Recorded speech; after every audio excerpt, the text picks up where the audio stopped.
Suka mntaka wethu namhlanje kuyashisa ukuthi ibhesi sestudio podcast affirmation igama lohlelo Lozolo Maskandi Show kanti siphethe uQadasi siphethe Maqhinga Hadebe sikhala bukhongo uyayizwela nganza kwethu asinibingelele sinamukele ohlelweni Lozolo sithi welcome. Siyabonga kakhulu igama Maqhinga esibonga Hadebe empangini kwenye indawo ibize kuthiwa eSangoyana bese ngihamba ke simfoka Jenkins. Yebo siyabingelela igama lami nguDavid Jenkins kodwa emculweni ngazi ngoQadasi sajabula kakhulu banani namhlanje siyabonga kakhulu ngaleli thuba. Ingoma ngathi ngingabingelela ngayo abalandeli beni ababukeli beni lithi sanibona nje emakhaya anisile kanjalo.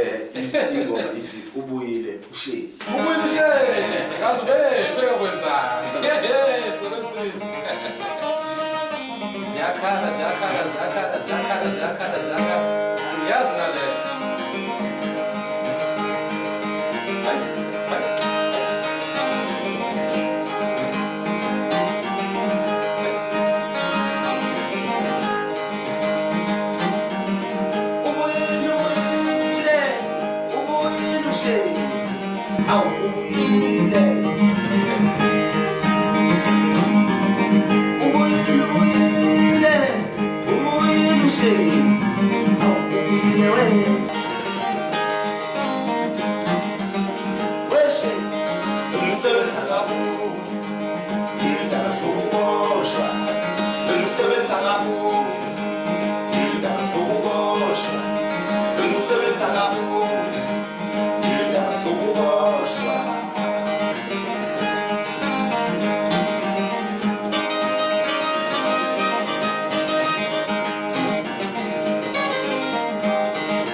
Kuyashisa mbukeli studio amazi la ngaphuzayo hayi akenze lutho sengiswele nethwa amabhinqa ngisulukuso uyangibona ngiyavuma kwemanje ngiphethe insizwa lana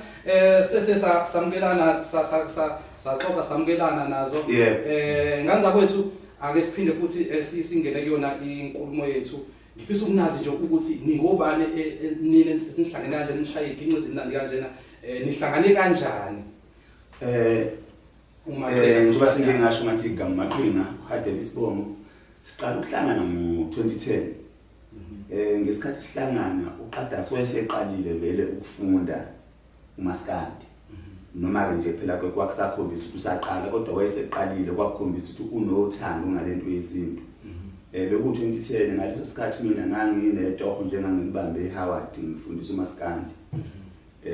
wangifonela uQadasi hayi nami ngalalela ukuthi hayi nami umfana omlungu okhuluma isiZulu wathi ngizofika lapho ngifisa ukuthi ungilungisele inkosini siqaleke ngawo-2010 ukufunda kwase kuthi ke ngo-2013 sasesithole ithuba lokuphuma uqala ukuphumela ngaphandle uQadasi uzoba ayithatha ayibeke lapho ukuthi siqale kanjani ke sesiphumela ngaphandle. Yebo so ngesikhathi sihlangana bengisakhulisa ibrand yami. So bengisaqala bengisesikoleni bengisafunda matric grade 12 ngo-2010 sahlangana sasethe inkostini sajema sabona ukuthi hayi cha khona something la so khona khona so uMaqhinga wangisiza kakhulu wangiproducer wangisiza ne-project yami yokuqala i-album yokuqala bese kancane sakhulisa ibrand yami kodwa ngabo 2013 sabona ukuthi cha le duo ngathi iyasebenza so sathola ithuba lokuhamba ngaphandle sathatha iband yethu sahamba nabantu abawu5 ukungena nje mlonyeni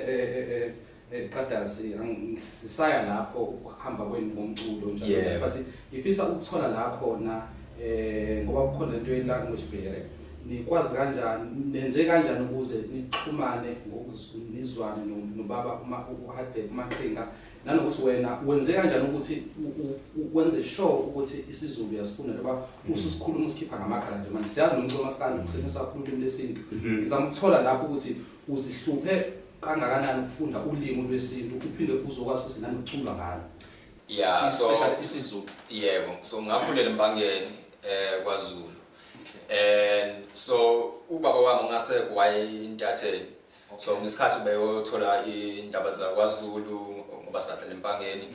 ngangiphelezela ngahamba naye so ngaleso sikhathi mina 8 years old 9 years old bengisemncane kakhulu so ngaqala ukubona izinto zamaZulu isiko umlando umculo yonke into ngabona ukuthi cha konke enkulu la eMpangeni ngoba ngihlala kwaZulu kufanele ngizame ukufunda lezi zinto ngoba zinamandla amandla amakhulu masikhuluma ngamahubo yabona inkondlo yonke waba nothando kahle lesintu waba nothando ngoba uqada sukhethe isiZulu esikoleni okay yebo so eqaleni ngaqala ukufunda kancane ngilalela umculo umculo wesintu Maskandi ngabalalela amaqhawe nje ngokuza chemist ashela emhlophe emfazi omnyama ngiqashe ondlovu wonke amaqhawe yebo so ngaqala ukufunda kancane ngaleyo ndlela isiZulu kodwa esikoleni ngaba nenhlanhla ngoba bengikwazi ukukhetha isiZulu ufunda kusiphi isikole Felixton College so ngaba choice yebo ngina choice yeah okay ake sibuye lana ke emculweni umthola kanjani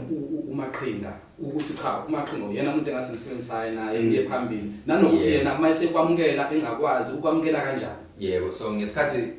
bengifuna ukushintsha inkostini ngoba uma ufuna ukudlala inkostini kufanele uyisetha ngesiZulu so ngazama nomama wami wangisiza kakhulu sazama ukuthola umuntu ongakwazi ukusiza uzokwazi ukusiza ukuyisetha inkostini so angazi ngamthola umuntu ongitshelile hayi cha fanele ukukhuluma nomuntu ubaba waseThekwini ohlala eThekwini obhizi kakhulu kule industry Maskandi industry uMaqhinga Hadebe mawukhuluma naye yena uzokutholela umuntu uzokwazi ukusiza uzoshintsha inkostini sahlangana eThekwini ngoFebruary 2010 sahlangana eThekwini ngesikhathi besiyoshintsha inkostini kwenye indawo sahlala estudio ngahlala estudio noMaqhinga sajema nje okay nice sajema nje nesinqi ngakhipha isinqi sami sajema sadlala amadlala amahubo nezinye ingoma zami aMaqhinga sajema sawona ukuthi khonto izokwenza Maqhinga ake ngibuyele kuwena kunjani ukuhlangana nomfana omlungu uyaqala ukuhlangana naye udlala inkostini usefuna ukudlala isiginci uyayibuza uyayiphendula lo mfana yini inhloso ngaye njalo ngifuna ukuthathe ungibeke ukuthi kwenzakalani uze kufika la senikhona njengamanje ngesikhathi efika ngangenakho ukuthi ngesikhathi efika nje noma engifonela ngangazi ukuthi nje ngizomsiza mase ngimsizile ahambe kanti uzothi mayefika bese ngiyabona ke nami ukuthi hayi uyazi khona into engenzeka ukuhlangana noQadasi kumina kube into enkulu kakhulu ngoba kunezinto engiyifundile ezi-culture yabo bona babelungu njengoba naye kukhona kufunda kumina kuningi ngikufundile bengeke ngikufunde okungeyona music kuphela engisho ukuthi nje ukuhlangana noQadasi kumina kube into enkulu kakhulu ngoba nawe uyafunda kumina nami ngiyafunda kuyena into eyenzakalayo ke kuthina sobawuthu kusho ukuthi asikho isikhathi sokungafundi ngaso sonke isikhathi siyafunda thina ngoba ngisho singa drive ngoba kuyenzeka ukuthi nasidrive mhlambe sithi Cape Town mhlambe sine choice usithatha isisuse eThekwini sicule sihambe sishaye endaweni sifike Cape Town mase sisuka futhi eCape Town sisibuya sesishaye ezinye indawo siyabuya ngaso sonke leso sikhathi siyafunda lokho kungifikela ngaleso sikhathi ngiyamtshela uQadasi ukuthi yazi lokho kwakuthiwa kanjena ke ngesinto ngoba la ngisuke ngenzela ukuthi nami ngoba ke mina ngimdala kuyena kungathi ngelinye ilanga mhlambe mina mase ngithi ayiQadasi mina sengimdala sengikhathele kube ukuthi uyashoda fanele ngimnike ngempela nje futhi sekumele ngimnike ekutheni kungakhona into angayazi into eyithinta isinto ngaphandle kokucula Qadasi umculo wesintu especially uMaskandi unesasa sakho unabalandeli abaningi siyakubona lokho kuyenzeka ngizama ukuthola ukuthi ngane ngathi ufikele uthando lomculo why wakhetha uMaskandi khona R&B kukhona o hip hop khona o pop njalo nje but why uMaskandi ngoba lolu thando lwaqala ngisemncane ngabona ukuthi kunepower eqale mangicabanga from the start eqaleni kunamandla lento namandla amandla amandla umculo wesithulela amandla uyayishalo Qadasi sikhuluma ngoMaskandi wakudala especially original Maskandi original lo kadubala lo shawo yebo masikhuluma ngesiZulu ngabona ukuthi cha lento ngifuna ukuyifunda ngoba ine power so and singa compare ngisho masikhuluma ngeblues noma even ama soundtracks wama movies yabona ama technical terms sithi ama chord progressions yabona inamandla so ngaphandle komculo ngithi yonke into umculo uqhamuke emakhaya masikhuluma ngamakubo amabutho yonke into and yonke into masikhuluma ngomlando futhi umlando omkhulu kakhulu ngamaZulu so masikhuluma ngomlando kaShaka uceshwa yabona so ngabona ukuthi cha ngoba ngihlala la yonke lento ila iqhamukela kwaZulu ingapha ngifuna ukuyifunda ngoba o-R&B yabona lezi ezinye inhlobo ayenzi lutho podcast affirmation igama lohlelo uLozolo Maskandi Show kanti bethula yena uSihlo Mvukamkhize waphathi le emashwase ufike ukuphuza ulovu libhanqa nomngwane kanza wethu abantu abaningi sebenokumfanisa nejuluka la kwakhona uSipho Mchunu uSipho Mchunu uZozo Maqhinga uQadasi so umfanisa nalelo qembu lelo eliduma mhlawonke futhi lenze into ezinkulu banifanisa ngani ngokuthi nisebenzisana kahle yebo mhlambe kuthini ukuphawula konse nayo izinto ezayifana leyo nanokuthi yini lenza nenigcina nihlangene ni strong kanje ingoma ngizolisho nje iqiniso ngithi mhlambe nathi kubijuluka siyibonana yabo mhlambe ngaba siyenzile mhlambe abanezi yebo khona ukuthi phela esikwenzayo senza njengabo nathi senza ngendlela yethu kodwa ukuba khona kwabo kudlala indima enkulu nathi kuthina ngoba nathi sithi noma senza sibone ukuthi hayi ngempela nabantu abanye basilandela abathi hayi yazi yafana lento lejuluko enye into engiyithulayo koJeme nje kulamazwe apheshe angithi ijuluko bayazi kakhulu lapha nabo uyabathola ukuthi kuyabajabulisa ukuthi awusayibona enye into ecishe ifana nento emnandi sayibona nathi futhi sibe nenhlanhla ukuthi kwayena uJohn esaphila sikwazile ukuhlala naye wasijabulela wasithanda kakhulu uSipho Mchunu yena sike simvakashele ngisho ekhaya lapha eMakhabeleni usaphila umculo uyaphila nje awunomzana nje ukhona mama bangaki la u7 unamba 7 umlungu waseFrance ingane kumacingwane phela udonsa ngo42 ungayisho lo izensizwa yami umngane wethu yes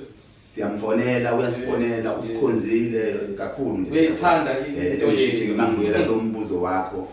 ubuza umbuzo ngempela ukhombisa ukuthi nawe unolwazi kakhulu ngalo music ngoba ijuluka nathi lokho esibenzayo ucishe kuba ngawe siyabonga bas inspire sithole inspiration enkulu kubona futhi ngoba eqaleni noma ngawalalela amaqhawe nje ngoPhuza Kings noma Hashimhlo nabanye ngesikhathi ngaqala ukubalalela oJohn noSipho ngabona ukuthi lento indaba yokuhlanganisa umculo wesingisi nomculo kaMaskandi umculo wesintu nakwenzeka and imnandi kakhulu ngoba uyashare isingisi ufaka isiZulu ufaka ama-chorus esingisi bese ufake hlanganisa isiginci ukuthi mhlambe ke sithi ake sikakhombise nje sithi kunikhombisa la inkosini sizodlala ingoma la silale iqadasi makhelwane okay Asibambe Yabonga. Sisasekhona kuhlelo uLozolo Maskandi Show sikhala kuphuma mntanami angiyazi ngale hayi uzwakala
Akiyazi naleto hey kwazi kwamnandi e-studio uhlelo uLozolo ngisale ngishiyo njalo ukuthi abafika abagalekile uMaqhinga hadebe noQadasi nganza kwethu ake siqhubele phambili nakuba ngizwe ukuthi ayi cha kuyashisa ngazo singaphinde ngishaya amanzi ngoba hayi cha bafethu umsebenzi wenu muhle yebo sisambe kakhulu sakhohlwa nanokuthi fanele sikhuluma ngama-album okuqala okuyibona kona anibeka kwibalazwe ukuthi yimaphi loma-album i-album yethu eyokuqala Lashiselana. la album yethu yokuqala ebizwa Lashiselana ngo-2016 yona ke ibi-acoustic nje ibikhala kanje ingena bass ibikhala nje bakhala nje kanje ingafakwe ngama-drums ingafakwa ngalutho okay kuyinkinga kuphela nenkosini yasebenzela ngoba la sihamba khona besiyiperform ingoma esikuyona bekhombisa abantu ukuyithanda uthe i-album yesibili sasisenza ungabanaki ungabanaki uvele wenza kahle kakhulu angithi wona esiwine ngawo Summer best traditional okay and then njengamanje sine-album entsha lapho okunengoma lasifisharishe khona uMashi okuzomela sinidlalele futhi yona ibizwa yokugcina album yokugcina sifisharishe uHashi laphana uke wayibiza ingoma sinengoma eziningi ingoma enazo sikhuluma nge-exam sakhuluma nge-exam sakhuluma nga umaqondana uziyophela senze noMashi sorry nje sithi ukudida ingoma eziningi sishalishuhashi yona album isinayo ke entsha njengamanje iyona ke nje esiphusha yona nala sihamba khona futhi ke ngoba phesheya ngenhlanhla kufana nala phesheya ama-CD asathengwa kakhulu siyayidayisa kakhulu nje iyona i-CD esisayiphusha njengamanje namanye lawa ngaphambili nawo asasebenza futhi asebenzela anisitshele ubudlelwane noma ubuhlobo benu neshabalala reading because ukukhulu ukuhlukanisa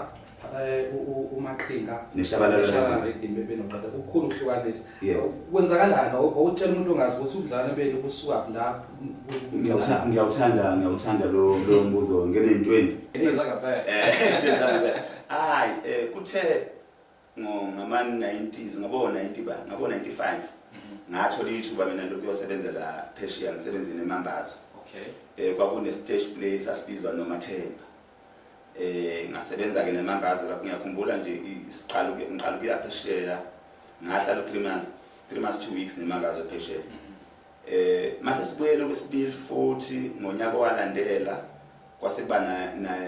naleli iphupho elithi asisungule enye igroup masibuyele ekhaya kungakabi ke ishabalala rhythm saqala ke senza ama results ikhona ngale masibuya ngala saqala sa rehearsa sathatha idemo sayithumele eGalo mayifika idemo eGalo asangafuna ukuthi eGalo kwazi ukuthi isuka kuthina ngoba sasifuna ukucheck amandla ethu ukuthi bangasicabangeli ukuthi ngoba labafane nginabo sibongiseni bakwimambazo bese besicabanga ukuthi basithathe sathi asiyithumeleni nje ifike nje kungazi ukuthi kucula abantu ngenhlanhla abayithanda ke siqale kanjalo ukuhlanganisa Shabalala Rhythm senze album yokuqala eyayibizwa ubuhle bakho mase sisenza elandelayo senza umaqondana ke wona wavelwa phakathi ayi waduba khulu maqondana nawo futhi nawo singanidlalela nawo awukhongozisa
nje ngoba neyiningi osishaya noma engingathi engizwile nezitsha inhliziyo yami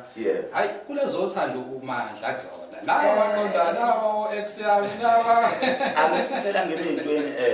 ngizalelwe emakhaya nange ngokwe-age ngokweminyaka thina sikhuleka nentombi isasebenzelwa ukuthi ube nentombi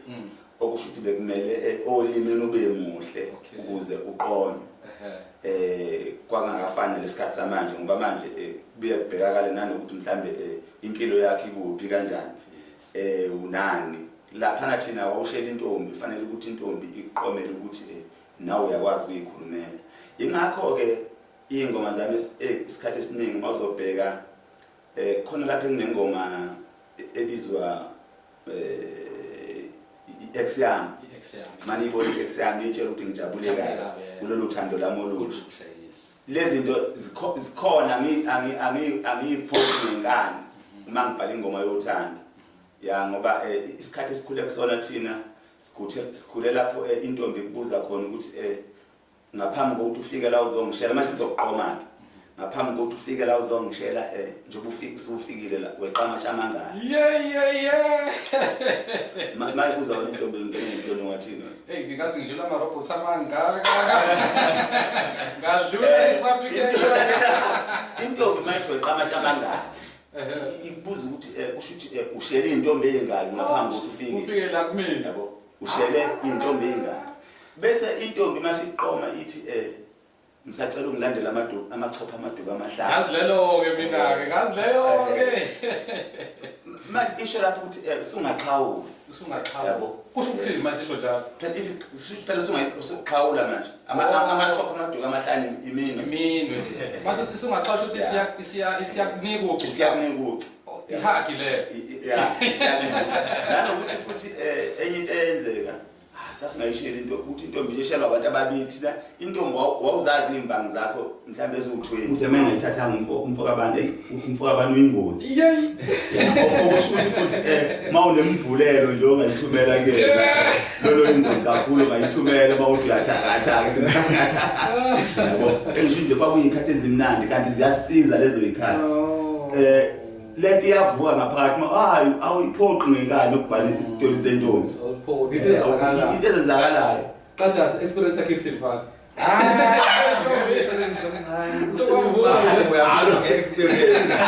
uyingane lo kanjani kuphela ngiyamtshela ngifele kumtshela ke naye ukuthi hayi Qadasi yabona besike sithi masiye kuwa girlfriend wakhe uQadasi uphethe ukhiye wakhona uvula ngeremote igate ukuthi hayi Qadasi kanini kanjani siyafunisana njalo ubona ngakho uphathe ukhiye wakhona awusosebenza umntwana wakho nje ukuthi yilokho nje hayi hayi ngisho ukuthi kulombuzo okushoyo ukuthi ingoma zami zothanda hayi ngistrong kakhulu futhi lapho njengoba angithi nje nale ngoma entsha ade sikhuluma ngayo soft life le soft life hayi uthanda ubustrong kakhulu hayi yahlala the right kakhulu makuthiwa sikhuluma ngengoma zothanda kunzimala senihambile ke phesheya ngibonile iphesheya kufana nokuthi nisuke niye nje la egateway ngalendlela ukuthi mhlawumbe sisaqala sasishisa impepha sayishisa angisayishisa vele hayi phesheya ku right kakhulu ngoba isupport yakhona sisuke sizovula ipage sivula ipage nje abangalazi yabona nje ukudlala isigini uphike angibona baphike bona badlala kanje mabedlala isigini uphika nje uphika kanje kuyinto enkulu ukubona ngoba into abangayenzi ukudlala kanje ubale intamo bese kuphinde kuzothi enye into engicabanga ukuthi iyasebenzela kakhulu ukudlala amahubo ngoba kusound akubona angazi ukuthi jazz noma blues bese kuba ukuthi umehluko ke abeze ukuthi uthini ngenhlanhla ke napho ke sinesile khona umlungu yabatshela yabo nanokuthi ingoma zethu futhi isikhathi esiningi ziyamixa zizulu zi-English bese kuthi ngokwamazwe isupport esithola engicabanga ukuthi inkulu kakhulu more than amanye amazwe sesiwahambile iGermany inesupport enkulu kakhulu ngiyethanda ucolo wesibili yes sinabalandeli uma ngibone futhi ukuthi ukubise ekhaya lona ubengeka ngisupport ngoba uqhamuka umuntu nje oqhamuka yini abantu umuntu oyiloya uthi ukuthanda ngenhliziyo iloya umuntu ohamba ayolokuza lapha ayogweba abantu lapha kodwa uthola ukuthi une support ukuthi nje sithola isupport enkulu kakhulu futhi le sound njengami ngithi njalo ngikhuluma ngamandla ngepower bona futhi bayabona bayithanda kakhulu ngoba sihlanganisa ama styles siyabatshela ukuthi sikhuluma ngani masikhuluma ngoma isiZulu futhi ulive ubalekile kakhulu so mawucula phesheya kufanele uyazi ukuthi udinga 2 hours live udinga i-product bathini ke mase bekubona Qadasi umhlophe njenganabo kodwa ubenzele into yamehlo yana eAfrika futhi nolimi lesiZulu ukukhuluma kahle njalo bathini ukuthuka phesheya bathuka sebejwayeleka nathi hayi cha iyadepend ukuthi singakuphi ngoba eGermany ngithi umaqinga ukuthi ngathi sekhaya so kodwa noma sama kuphi baya supporta kakhulu ukuthi nomlendi suku Africa ufisa ukujoin ufisa ukuzama lento futhi wena usayizama engingakusho usakhulume kanjalo ngene intweni siyacela ukuthi ke senze ingoma engathi isilunga senze storytelling hayi sitheteliwe liwebabe uLozolo mntakwethu angiyazi nale hayi awusengigwinya amanzi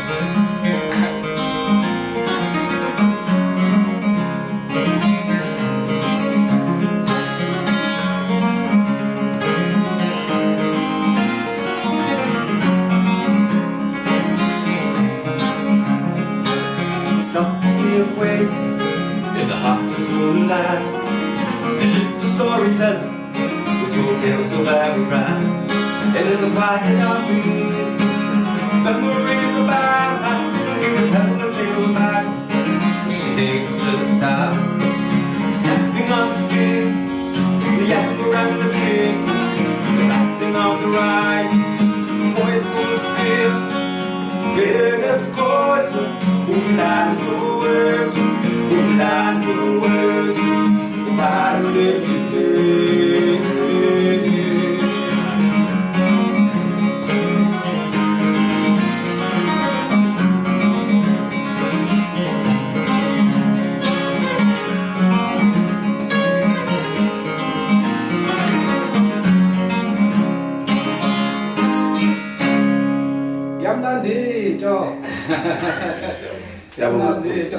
Emlaleli noma mbukela phinde ukukhumbuzisa ukuthi sisakulona uhlelo uLozolo siku podcast affirmation sihlezi noQadasi noMaqhinga Hadel. Hayi ngike ngaba nenhlanhla izolo ngayithola ngihlangana noMaqhinga Hadel kanti sizohlangana vele namhlanje. Sihlangana kuphi studio ngihamba noMbuzeni ngihamba noKhuze ekhemisi kwamnandi kanje zakhala